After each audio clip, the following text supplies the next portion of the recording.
So, guess what? We heading into 2022, and I thought that it might make sense for us to do a little bit of a predictions for Tobago type type of content today. Am I a Sifa woman? No, I'm not a Sifa woman. What I am is a Tobagonian, and I absolutely love Tobago. And I think every Tobagonian probably has, their predictions, however that may be for Tobago. And I'm no different. So I am going to go ahead and share mine. Okay. All right. So let's go. Now, do I have some insight into how Tobago will go, meaning from a political standpoint? Definitely not. All right. However, that's not going to stop me. That's not going to stop me from sharing my predictions with you. All right. So, first off is in 2022, Tobagonians are going to finally realize, right, that whatever he or she thinks he is doing to the next man, he's really doing to himself, right? So when we try to cut down somebody else, what we're really doing is cutting down ourselves, right? So we kind of cutting off our nose to spite the face. So in 2022, Tobagonians finally realized that this comes from a place of a lack of, this comes from a lack mentality.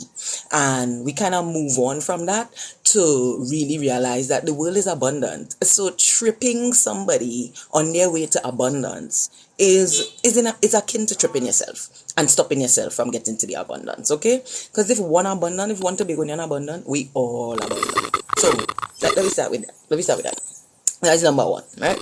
Number two, right? We begin treating and revering children because we realize that they are the men and women that we have planted. All right, and hear me out on this, okay? Hear me out on this. The next A&R Robinson is right here. The next Fali Augustine is right here. The next Deborah Moore Miggins is right here, right? They've already been born. So let's go ahead and, treat them like they're already honored. And because they're the people who are going to lead Tobago into the newness, into wherever is the new wave, right? They are the ones who are going to get us to the next point. So we need to stop treating them as though, well, one, their voices don't matter, right? And two, as if they don't know what's going on. They probably know what's going on even more than we as adults, right?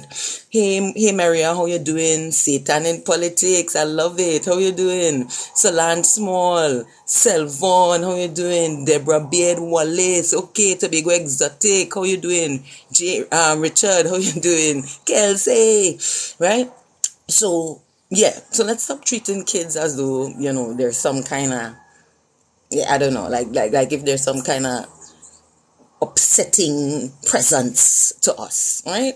They're amazing. They're already our superheroes. They're probably going to be the ones who are going to embrace change. Hey, Derek, how you doing? Devonne, what's up, Lisa? Right? They're probably going to be the ones who are going to embrace change much quicker, much easier than any of us. So let's treat them that way. All right? They're the ones who are going to defeat the villains, whoever the villains are in 20, whether it be pandemic or otherwise, right? Number 3, okay? Listen to me. I know some of you are going to be like, where's she going with this? But follow the bouncing ball here. Tobago is going to reach out to El Salvador. Why are they reaching out to El Salvador, of all places? You know why? Because we are going to understand what this cryptocurrency thing is all about and how to introduce it in a way that makes sense for Tobago. And the only way to do that is to talk to people who have already done it. Right? So you know how there's be like, no girl, I'm not going to do it. I was just thinking about it. No, I already did it. Right? So El Salvador already is there. So we want to talk to somebody who's already doing it. Like I know they're going to think, oh, let's talk to America. Let's talk to England. No, they lacking. Right? They half stepping on this. We're going to talk to people who've already done it, which is El Salvador. Right? So we are going to start talking to people who have already done where we want to go, which is accepting cryptocurrency. It is here. Like, I mean, listen, every one of us right now owe it to ourselves to understand what is happening with cryptocurrency. Like, I want you to understand what's happening here, right? So think about this. If I had come to you about 20 years ago and been like, hey, you need to really understand high five, right? I don't know how many of you even know what high five is. High five was a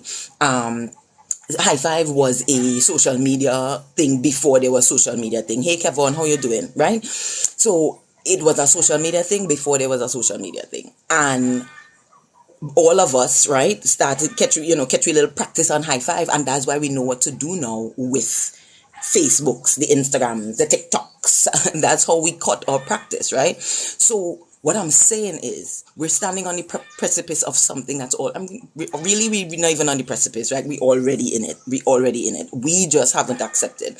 And one of the reasons that I think it's important for Tobago to understand how to introduce cryptocurrency is, let me tell you something. There's so many aspects of this thing. One is there's no such thing as a cryptocurrency millionaire, right? They're making money by the billions right now. They're not making money by the millions. So it's a crypto billionaire. So we need to figure out how to attract them, whether it be to create tax incentives for those people like the United Emirates is doing, or if it means that we invest 10% of our allotment from the central government to just 10%. Just 10%. We are not to go wild. We may not jump out and do all the things right away, but we invest some of it. Why? We're going to give our future a fighting chance. Those superheroes that I told you already born, we want to give them a fighting chance. And the way we do that is by putting away a little bit of the money that appreciates. The thing about it, this is an asset that out-earns inflation. And that's what we need. We need more assets that out-earn inflation. And one of the ways to do that is by investing in cryptocurrency. All right? That's it. That's all I have to say on that. Okay? So that is number 3. So let's head on to number 4. Okay? All right. So number 4. I know they might come for me for this. I don't care. I'm telling you how it is. Okay? So with number 4, Tapper. Yeah. I don't know who are the powers that be. I doubt just thought from the mind. I don't know. She said, Jason, could you say I doubt this was just thought from the mind? I love it. Right. So number 4. Right. So number 4 is that Tapper creates a curriculum that teaches our cultural artisans how to use the power of social media to earn from their craft, right? And if that means assigning a person in Tapper to understand what a non-fungible token is, right? An NFT, which is in essence creating some sort of art and then minting it, right? I know I'm going to be saying words that you don't understand, but you just, again, follow the bouncing ball, go and look up wherever you need to look up after, but just hang with me, right?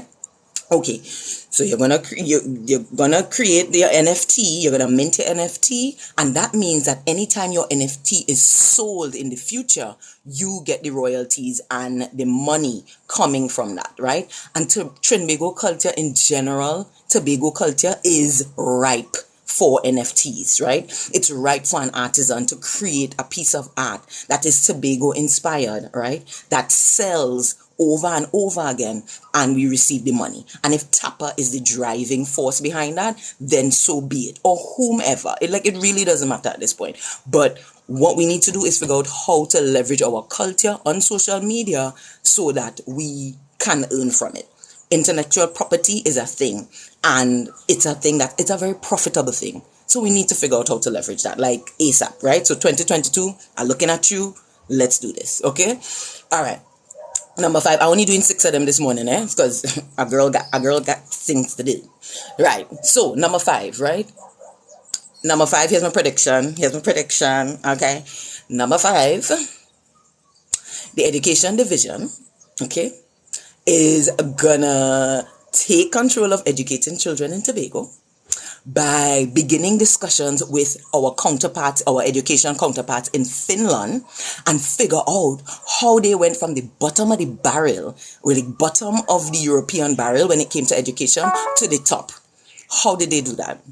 Right? And we're gonna figure it out, and then we're gonna make some decisions, and then we're gonna take action on the decisions we make from what we've learned from how Finland has done it. I'm gonna go out and jump on a limb and say they're probably gonna do away with homework. You know, that's like my first. I mean, I'm not even gonna lie. I have a special interest in us getting education right. Okay, which is that we do away with homework. As a parent of a child who is 5 and 4, and a child who is 4, as a parent of school age children, let's do away with the homework. I feel like that just like let's be done with that, right? So that is number 5, that we learn more about what's happening in the education space internationally. And again, we're only looking at people who've done it well. We're not looking at people who know what they're doing with regard to that, right? So, okay. And then number six, oh my God, number 6, we are going to reform our thinking around customer service. I understand, Tobagonians, when slavery ended, we literally were like, massa, look your shovel, look your hoe, look your rake, right? But what we need to do is create a different connection between customer service and slavery. All right. Customer service doesn't mean slavery. Let's recreate a different definition. Customer service means creating value. Okay. We are about recreating value. Okay. So we're not trying to be servants. Like, this is not about servitude. This is about creating value. And so in 2022, Tobagonians are going to disassociate the idea that customer service is about slavery, disassociate from that definition, and we are going to reconnect to a new definition. And that definition is that we are creating value. And if that's the case, if that's what we're doing, we're creating that value, then we're going to go ahead and do our nationwide education on this, like retooling in this department, okay? And not only are we going to retool, we are going to even go into the schools so that they have a different connection with the word customer service than generations before. Listen to me. If you want more Tobago friendly content like this, you know what to do.